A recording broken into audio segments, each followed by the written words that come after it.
آج کی ویڈیو میں چارلی چپلن کے مشہور اقوال۔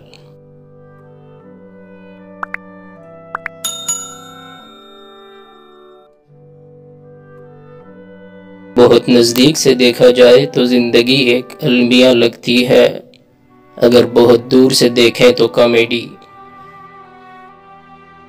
جو دن ہنسی کے بغیر گزرا سمجھو وہ ضائع ہو گیا۔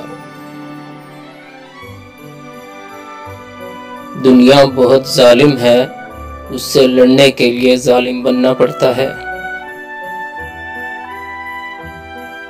زندگی بہت خوبصورت ہوتی اگر دوسرے لوگ آپ کو اکیلا چھوڑ دیتے۔ میں ہر وقت بارش میں گھومتا رہتا ہوں، اسی لیے لوگوں کو میرے آنسو نظر نہیں آتے۔ چارلی چپلن کے بستر مرگ کے قریب موجود ایک پادری نے کہا، خدا تمہاری روح پر رحم فرمائے۔ جواباً چارلی چپلن نے کہا، کیوں نہیں، یہ اسی کا کام ہے۔